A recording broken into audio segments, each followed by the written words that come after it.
Buenos días a todos.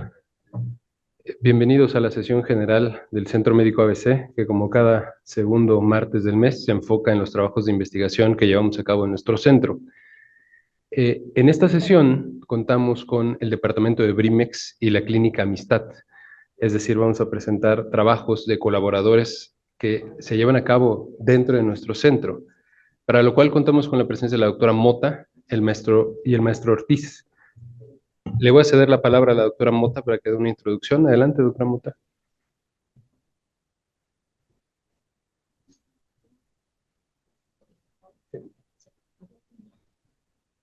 Buenos días. El día de hoy queremos compartirles dos protocolos que están actualmente corriéndose en las clínicas de responsabilidad social. Vamos a empezar con el primero, el de oncopediatría, y posteriormente con el que se hace en la clínica de LPH. Entonces, bueno, igual también les quería platicar y compartir que hay otros protocolos. En una presentación previa hablamos de modelo de sensibilidad total en pacientes crónicos. Hay otros protocolos en odontología, multidisciplinarios, con psicología. Pero bueno, ya vienen llegando mi otra ponente, entonces vamos a empezar. El título del protocolo es Riesgo nutricional de niños y adolescentes con cáncer en el centro oncopediátrico. Y como antecedente, tenemos que en México el cáncer infantil es un problema de salud pública que en niños en la primera infancia, de hecho, es la principal causa de muerte. Anualmente se tiene que hay 700 nuevos casos de cáncer infantil en niños y adolescentes, y las leucemias, tumores sólidos son de los principales tipos de cáncer. Estos son según datos de la CENCIA. La mayor tasa de mortalidad por cáncer ocurre en los adolescentes de sexo masculino.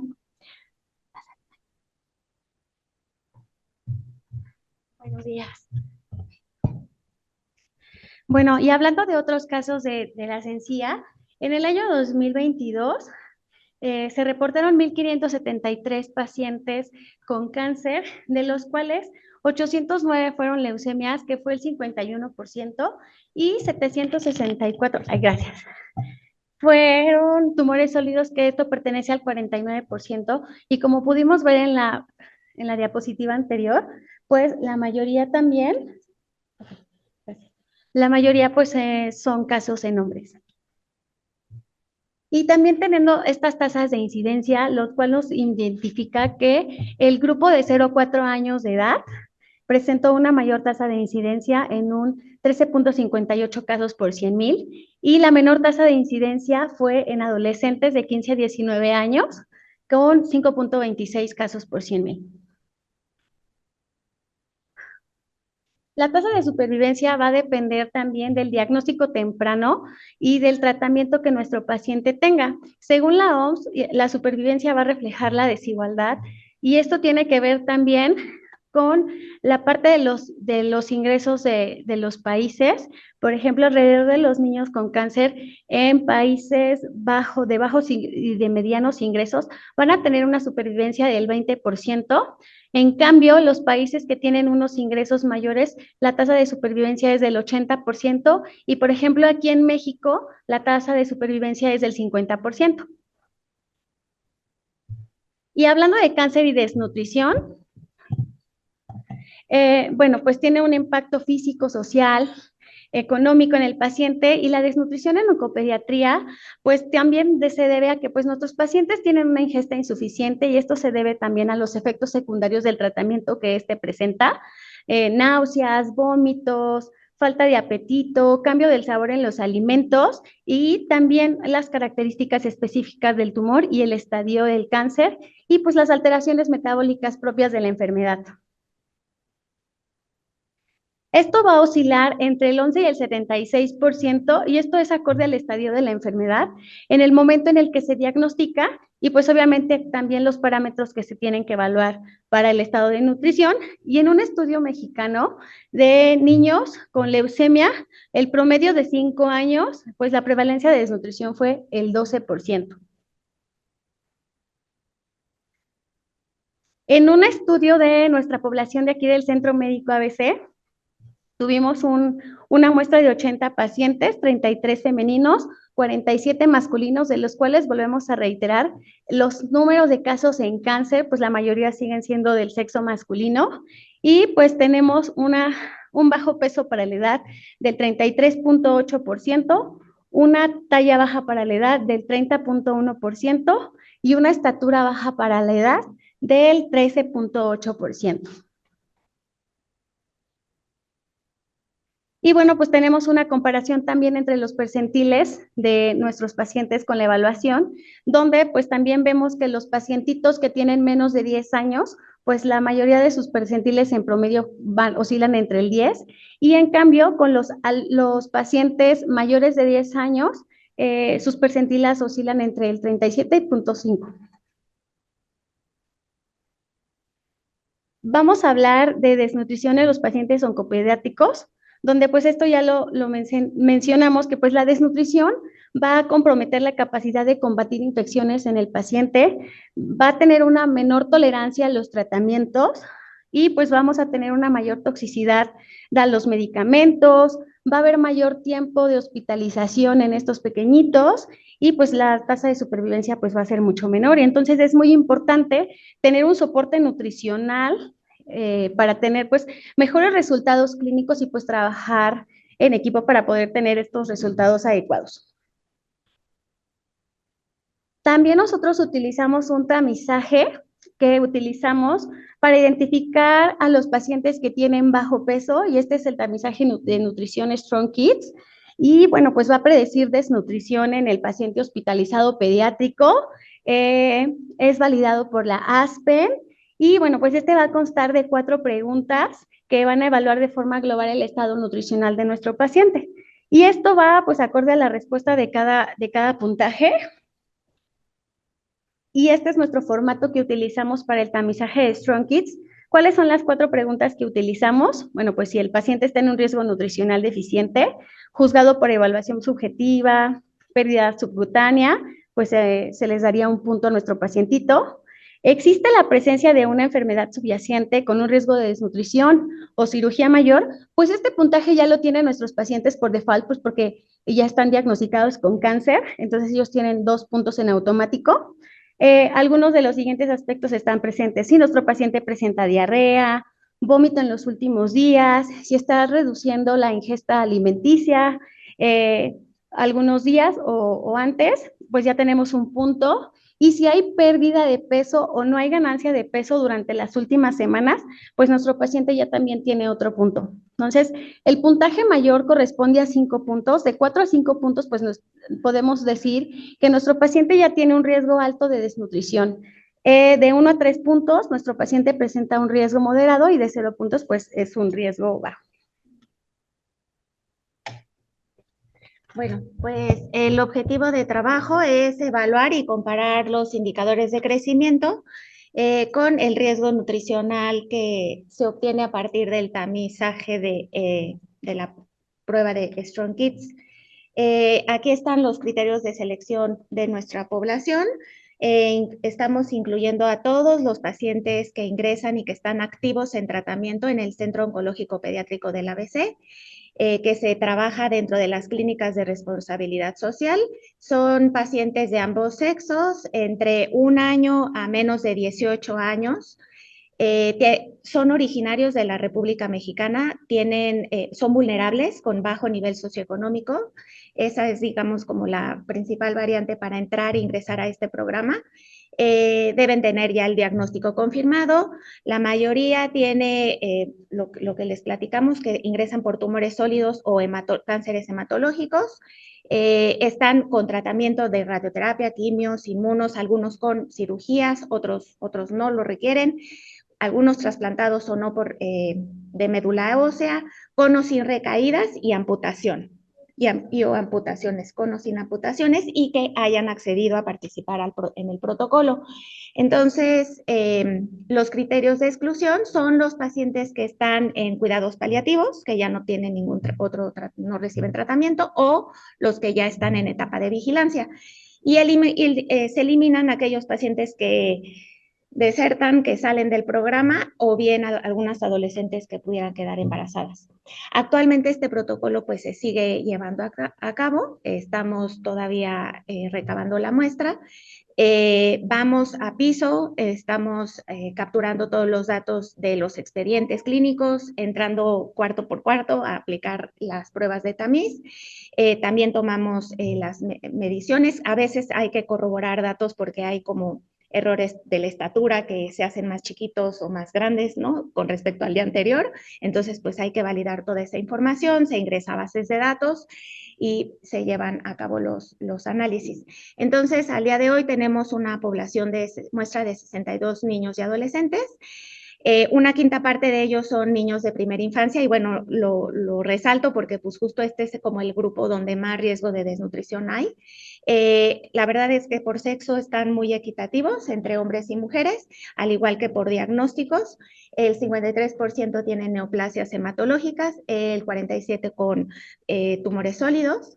Y estos son datos preliminares de prevalencias por indicadores de crecimiento, en donde el bajo peso para la edad, como que se define también como desnutrición general, es del 30%, desnutrición aguda, que se define por bajo peso para talla, en el grupo de niños de menos de 5 años es del 4%, baja talla, que es una desnutrición crónica, que se calcula con la talla para la edad, 14%.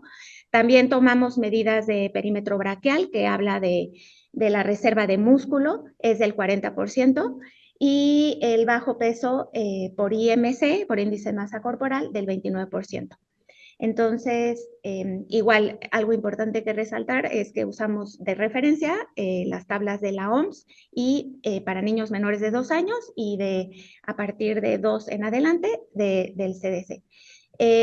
Después, prevalencias de riesgo de desnutrición, esto es con el tamiz, que está validado al español mexicano. Encontramos que todos, bueno, casi todos, 87% tiene riesgo moderado y el 12.9% tiene riesgo alto.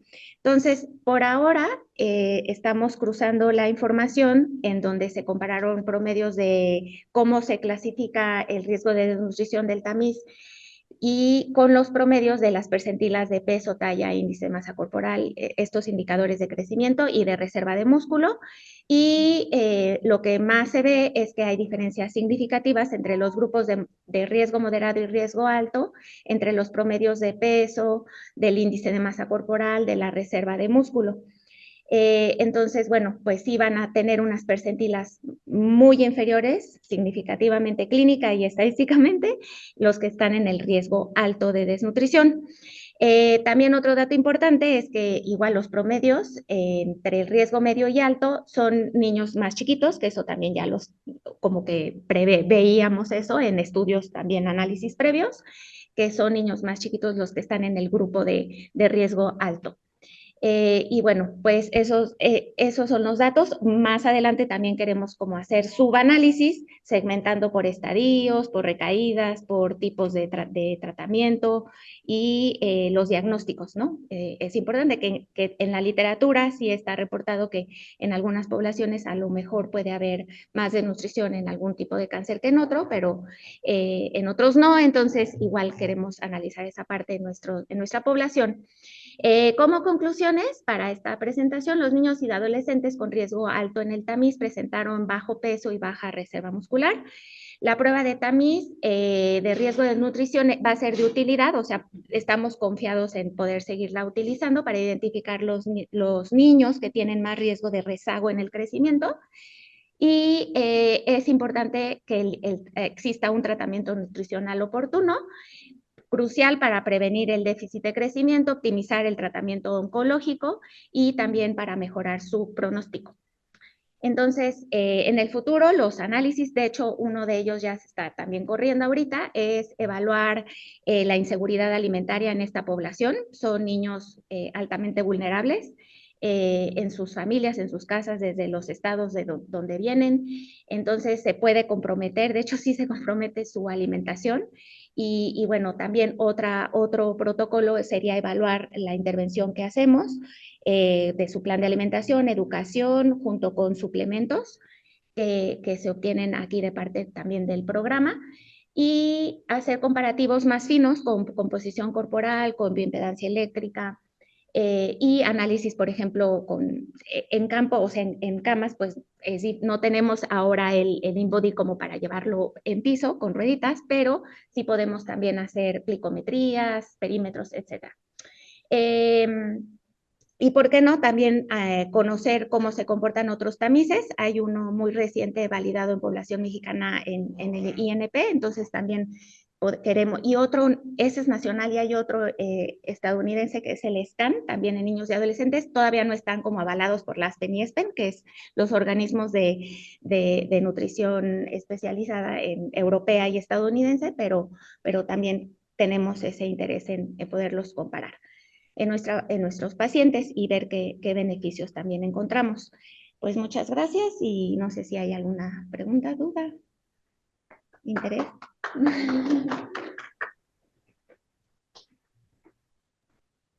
Muchas gracias, doctora. Primero quisiera resaltar que la Clínica Amistad y Brimex está en el top 5 de nuestros servicios con más protocolos de investigación activos. Entonces, y todos son enfocados siempre en mejorar cosas sociales, lo cual quisiera destacar y felicitar por esa labor. Veo aquí la mano levantada del doctor Talavera. Doctor Sí, Talavera. nada más preguntarles si tienen el seguimiento clínico de estos pacientes para ver cómo afecta la desnutrición. Sí, justo queremos también hacerlo en forma de corte, ¿no? Cada vez que vamos en nuestro Strong Kids, por ejemplo, lo tenemos en una base de datos que ya nada más en computadora o iPad para que se autocalifique y sí poder hacer una corte con... Ese es otro protocolo, doctor. Pero sí, ahorita lo hemos presentado de formatos transversal. Veo al doctor Ash en observatorio. Una pregunta aquí en observatorio. Yo quiero felicitar a la doctora y me gustaría preguntar si hay alguna diferencia entre los pacientes atendidos, por ejemplo, en el Instituto Nacional de Pediatría o en el Hospital Infantil con nuestros pacientes, debido a que aquí como que el apapacho es mucho mayor y se les puede dar más apoyo nutricional.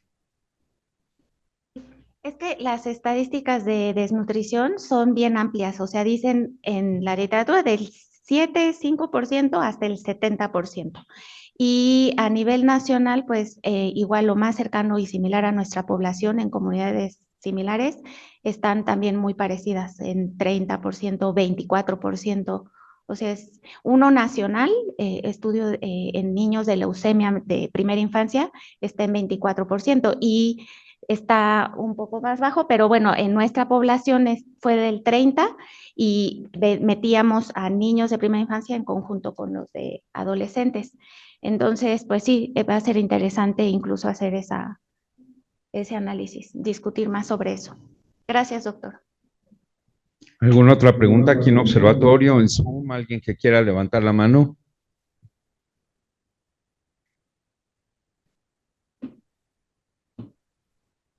¿Preguntas? No sé si en observatorio hay alguna pregunta.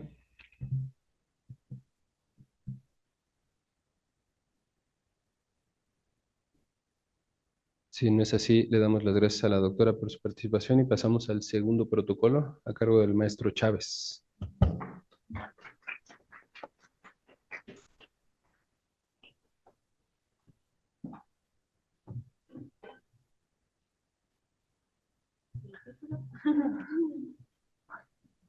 Bueno, vamos a comenzar con el siguiente tema de investigación, que es la suplementación oral y el estado de nutrición en niños y adolescentes con fisura labiopalatina de las clínicas de salud incluyente y educación del Centro Médico ABC.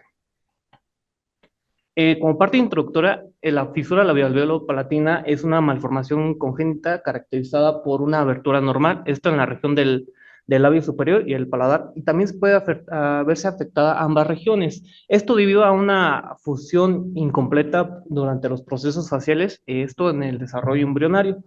Esto puede afectar lo que es el labio, que se le conoce como fisura labial, la parte del paladar, que se le conoce fisura palatina, o ambas, que se le conoce como fisura labiopalatina.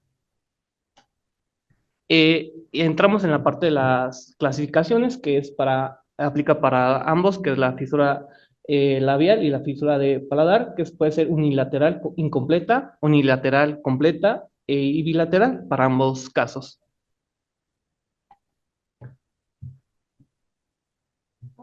Entonces, en datos epidemiológicos, la fisura labial-alveolo-palatina es de las afecciones al nacimiento más comunes en muchos países, tanto desarrollados como en desarrollo. En todo el mundo, 1 de cada 700 bebés nacen con la fisura labial-alveolo-palatina. La más común y la más frecuente es la fisura de labio y paladar, o sea, ambas. Y en menor grado las aisladas, o sea, esa es la distribución. Luego, en cuanto a la fisura labial, la unilateral es más frecuente que la bilateral, y los hombres, los niños, presentan de manera más frecuente la fisura de labio y paladar que las mujeres. La fisura de paladar aislada es más frecuente en mujeres. En México, según datos también epidemiológicos del cuarto trimestre del 2024, se notificaron 3,000 casos con defectos al nacimiento, 17, la incidencia es de 17 de cada 1,000 recién nacidos vivos. Y en esta gráfica pues se ve bien claro cómo la más frecuente es FLAP, o sea, la fisura labial-alveolo-palatina. Y en datos de la Clínica de Salud Incluyente del 2024, la ocurrencia es más común en hombres que en mujeres. Esto es como las estadísticas globales, ¿no?, que se ven en otros datos nacionales e internacionales. La más común es la fisura del labio y paladar, el 46%, 21% con fisuras aisladas del labio y 33% de paladar. Ahora entramos en la parte de la etiología. Pues las causas son multifactoriales. Una parte genética es el contar con un antecedente heredofamiliar con algún defecto con un familiar con algún defecto craneoencefálico. Y la parte ambiental es el tabaquismo durante el embarazo, el padecer diabetes tipo 1 o tipo 2 durante el embarazo, y también tomar ciertos medicamentos para tratar la epilepsia durante el embarazo. El tratamiento, la fisura labial-alveolo-palatina tiene consecuencias estéticas y de función que se ven más afectadas por la parte de la alimentación, audición, respiración nasal y fonación. El abordaje aquí es multidisciplinario, que abarca diferentes áreas, que es la cirugía plástica, otorrino, nutrición, enfermería, genetista, odontología, fonoaudiología y psicología. ¿Y cómo puede verse afectada la nutrición en este tipo de pacientes? Pues muy bien, hay un defecto, hay una dificultad de alimentarlos. Lo que las dificultades que sucede esto es regurgitación, vómito y desviación de los alimentos por la cavidad nasal, lo que nos puede llegar a llevar a cabo la causa de la desnutrición, que puede ser desnutrición aguda, que es peso para talla baja, desnutrición crónica, que es talla para edad baja, y bajo peso para edad. Ok, y bueno, en cuanto a datos de desnutrición nacionales, esta es de la ENSANUT 2024. Entonces, lo que se ve, 2023, entonces lo que vemos es que igual el grupo de menores de primera infancia es donde sigue existiendo bajo peso y baja talla, 3.5, 16 de baja talla, emaciación, que es peso para la talla del 0.9, y en datos de estudios en niños con fisura labial-alveolo-palatina ocurre en 24%, o sea, sí es muchísimo más importante la frecuencia, la prevalencia de desnutrición en el grupo con esta afección. Ahora en la parte del manejo nutricional, ¿qué es lo que hacemos nosotros como nutriólogos? Nosotros como nutriólogos hacemos una evaluación del estado nutricional, lo que nos lleva a cabo a hacer un análisis como determinar la modificación de los alimentos, del tipo de alimentación, y de ahí en base a esos resultados también iniciar el aporte con algún suplemento nutricional oral, que estos da como resultado la corrección de la desnutrición. Ahora, ¿qué es lo que nos lleva a esto? A nuestro planteamiento del problema. Los niños con fisura labial-alveolo-palatina tienen más riesgo de desnutrición que la población infantil general. ¿Y qué es lo que nos da pauta? Genera un manejo en la parte de la alimentación y el uso de suplementos, ya que existen pocas referencias y guías clínicas en este tipo de pacientes con este tipo de fisuras en niños y adolescentes. Ahora, lo que nos lleva a nuestra pregunta de investigación, la intervención de nutrición con suplementos nutricionales orales mejora el estado de nutrición de niños y adolescentes con fisura labial-alveolo-palatina. Y el objetivo principal de nuestro trabajo de investigación es evaluar el estado de nutrición de niños y adolescentes con fisura labial-palatina y desnutrición después de 6 meses con la intervención de suplementos y ácidos grasos omega 3. Bueno, es un estudio cuasi experimental de antes y después, es retrolectivo, o sea, tomamos la información de bases de datos, de nuestras bases de datos que estamos día con día en la consulta también completando. Este es el diseño arquitectónico, son niños y adolescentes de ambos sexos, entre 12 meses a 18 años, originarios de la República Mexicana, con cualquier tipo de fisura, afiliados a la clínica de LPH, de la Clínica de Salud Incluyente y Educación, con bajo peso y o baja talla, que estén siendo alimentados vía oral únicamente y sin algún otro trastorno de crecimiento o enfermedades genéticas raras. Entonces, la intervención de nutrición, además de dar dentro del contexto de la consulta, se diseña su plan de alimentación y se les prescribe para completar la ingesta de proteína y kilocalorías, la fórmula polimérica y omegas. Entonces, nuestro desenlace es la evaluación de los índices de crecimiento. Entonces, se obtuvo la aprobación del comité, se tomaron los datos de manera retrolectiva, se está haciendo el análisis, igualmente es un estudio en activo, o sea, apenas complementando la muestra. Y la intervención, bueno, se hace con el diseño de cálculos de requerimiento calórico, con guías de la FAOMS, con prescripción de proteína de 1.5 hasta 2 gramos de proteína por kilo de peso.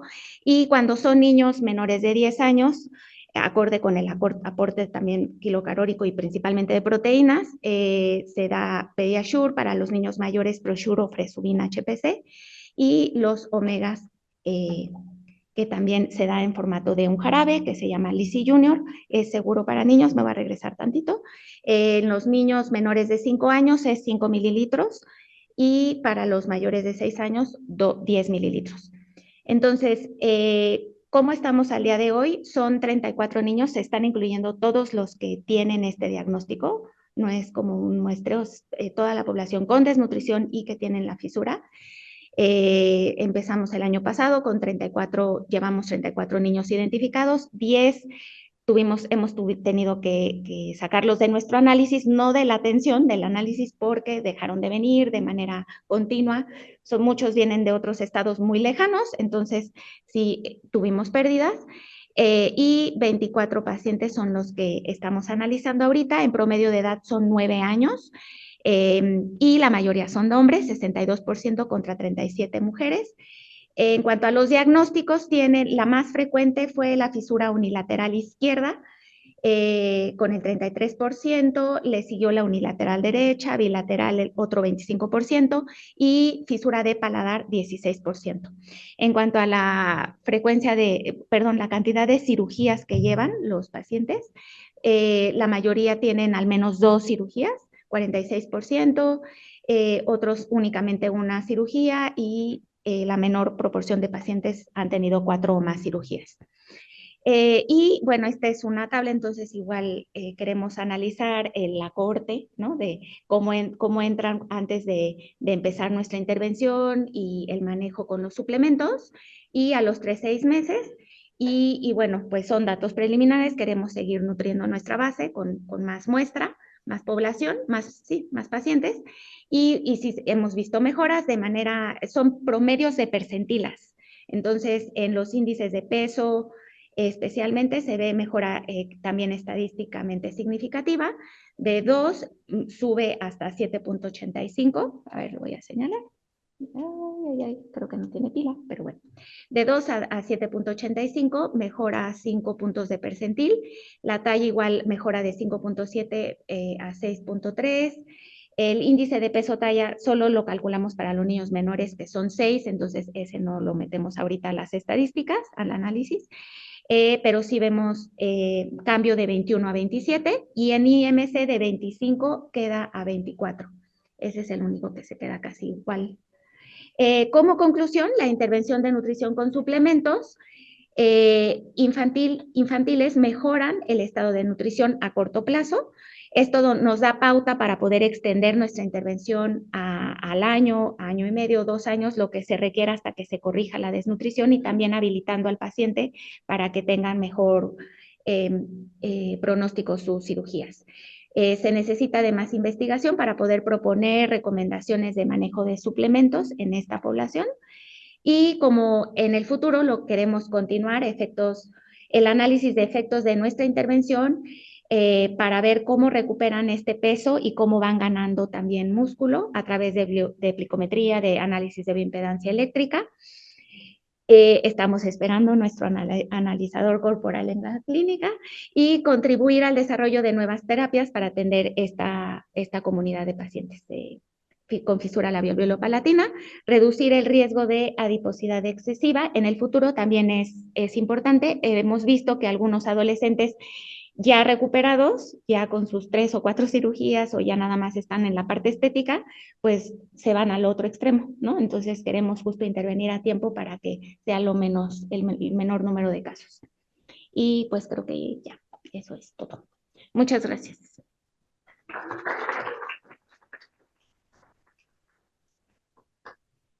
Gracias, doctora. Yo quisiera resaltar el valor social que tiene estos trabajos y quisiera pedirle, doctora, si nos podría explicar para los médicos o los asistentes no familiarizados cómo funcionan nuestras clínicas sociales de inclusión, cómo se cubren los gastos, cuáles son los precios que tenemos, qué niños atienden, cómo funciona, doctora, quiénes son los que vemos en estos resultados. A ver, es que sí está repartida la atención de la población en Brimex y Amistad. En Amistad principalmente se ven los programas de LPH y el programa de primera infancia y prenatal. Entonces, por ejemplo, para este programa estamos trabajando con una organización también con Smile Train, hay un convenio con Smile Train y también, por ejemplo, Pink Ladies nos apoyan como voluntarios para estos beneficios de los suplementos. Entonces, en el caso de Brimex, vemos toda la población de crónicos, que es inmensa, no me sé la muestra, pero son yo creo que más de 3,000, y se ve el programa de oncopediatría, principalmente. Es decir, son programas sociales de nuestro centro y los pacientes no pagan por el servicio, ¿no? Abrimos a preguntas y respuestas aquí en Santa Fe. ¿Alguna pregunta? En observatorio ve al doctor Ash. ¿Alguna pregunta o comentario aquí en observatorio? En Zoom, en el chat no tengo ahorita a nadie. Yo sí quisiera hacer algunos comentarios, creo que puedo abundar un poquito en el tema. Llevo 25 años trabajando en la clínica de labio y paladar hendido del Centro Médico ABC. Las clínicas donde atendemos esta población realmente son muy importantes para este hospital y es lo que nos hace diferentes. Y quiero insistir, doctora, perdón, pero le faltó mencionar que los médicos del staff trabajamos también en forma voluntaria dentro de las clínicas y en labio y paladar hendido. Actualmente la clínica está coordinada por el doctor Fernández Sobrino, él es cirujano plástico, pero habemos otorrino, laringólogos, habemos cirujanos maxilofaciales, médicos pediatras y obviamente nutrición, psicología, terapia familiar, y todo esto coadyuva a que la atención de estos pacientes sea la mejor. A través de trabajo social logramos de que asistan a las consultas, lo cual es muy importante para que no se pierdan los pacientes. Me llamó la atención que no mencionaron la falta de nutricional del ácido fólico previo al embarazo y durante el embarazo. Sin embargo, también ha sido considerada como una de las causas de la presencia de hendiduras hendiduras en la línea media y sobre todo malformaciones craniofaciales. Por otro lado, sí me gustaría preguntarle, obviamente el seguimiento todavía tiene que ser a más largo plazo, pero también sería la misma pregunta que hice en el otro trabajo. nuestros pacientes en general están muy apapachados. Entonces, sí, tal vez sería interesante comparar con otras clínicas, ya sea el Hospital General o del Hospital Manuel G. González, el estado nutricional de estos pacientes. Tal vez sería muy interesante comparar. La otra es que todos estos complementos nutricionales que está utilizando, pues realmente sí generan un gasto grande para los pacientes y sí es importante valorar el beneficio de utilizar este tipo de complementos o suplementos alimentarios para el uso de estos pacientes. Básicamente estos serían mis comentarios. El doctor Hugo Bustos se va a acercar al micrófono para hacer un comentario. Ahí lo puedes prender si no está el foquito verde. Buenos días. Muy interesante el trabajo. Quiero hacer una pregunta relacionada con el diagnóstico prenatal. ¿Cuántos de estos niños están siendo detectados por métodos convencionales desde el punto de vista prenatal? ¿Y cuántos de estos niños o niñas llegan como una sorpresa infortunada en el momento del nacimiento? Solamente sé que no es parte del protocolo, pero me parece que es una información muy relevante, dado la complejidad que existe desde el punto de vista terapéutico, solamente considerando el resultado estético final y el número de cirugías que tienen estos pacientes. Sí, doctor. Los pacientes llegan pues ya con su malformación, son la mayoría en el primer año de vida, algunos sí ha tocado que lleguen en la primera infancia, que ya tuvieron una cirugía, la queiloplastía, que es de las primeras que se hacen. Entonces sí, hoy no le puedo responder, pero sí me daré a la tarea de incluir como esta variable para identificar como estos riesgos y cómo pudiera a lo mejor relacionarse también con el grado de afección para los niños y que después también les trastorne el tema alimentario, ¿no? Gracias, doctor.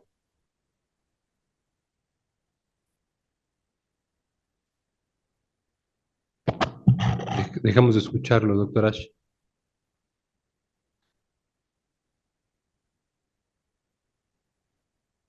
Creo que ellos tampoco nos escuchan. ¿Se congeló? No, sí están ahí hablando. Doctor Ash, ¿nos escucha?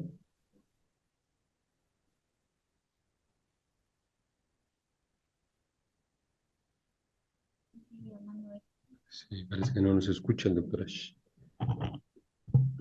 Veo muchos médicos en formación con nosotros. Yo les diría que si aspiran a ser parte del cuerpo médico, uno de los requisitos es comprometerse con el servicio social que brindamos aquí.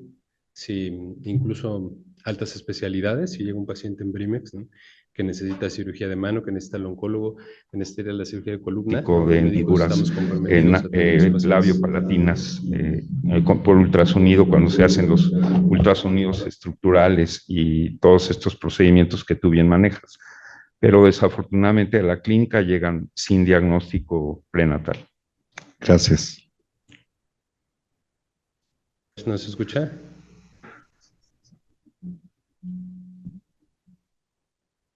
Creo que no. ¿No hay más preguntas en Zoom? ¿Alguien que quisiera hacer algún comentario? Santa Fe, aquí en Observatorio. También otro departamento que se me ha pasado a mencionar es el Departamento de Enfermería, que siempre nos apoya en las clínicas de Brimex. Jefa, ¿cómo está? Bueno, y si no hay más preguntas, les haremos llegar su carta de reconocimiento por esta presentación y sigan adelante porque esto da para mucho. Es la punta del iceberg y investigar y tener buenos números para conocer a nuestra población en las clínicas de asistencia es muy importante. La semana que entra, el doctor Miguel Ángel Padilla González va a presentar un trabajo que se llama crioanestesia para reconstrucción torácica compleja. Les recordamos que ya tenemos el cupo lleno de la carrera, va a ser de este sábado en 8 y salimos y llegamos al Parque Aztlán. Va a estar increíble la carrera. Y les queremos comentar que tenemos una súper promoción para los que ya están inscritos en la carrera. En su paquete de inscripción, con el número con el que van a participar, pueden comprar por solo 200 pesos masiva una tarjeta para que se puedan subir a todos los juegos que quieran. Esta tarjeta tiene un costo normal de 600 pesos y la pueden usar todo el mes de lo que resta de mayo y todo el mes de junio. Cualquier día que quieran ir pueden hacer uso de la tarjeta. No tiene que ser exactamente el día de la carrera y creo que es una súper promoción. El parque está hermoso, los juegos están increíbles y es algo que vale mucho la pena. Entonces, los que ya están inscritos en la carrera se pueden adjudicar esta tarjeta por la cantidad de 200 masiva. El doctor Juan Manuel Fernández Vázquez, yo creo que ya le vamos a develar su placa de las 1000 representaciones. Ya es un curso muy útil y los invitamos a participar. Aquí está el código QR y lo pueden ver en las pantallas en los descansos de médicos.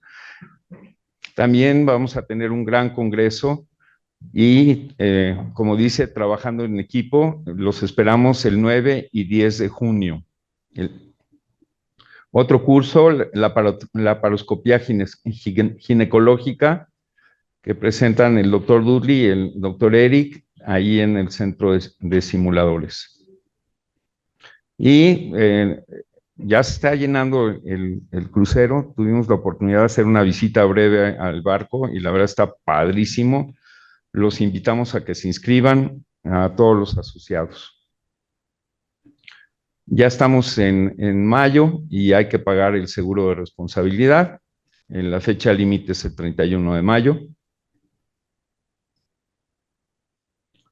Y creo que eso es todo por hoy. Acabamos un poquito más temprano. Muchas gracias a todos.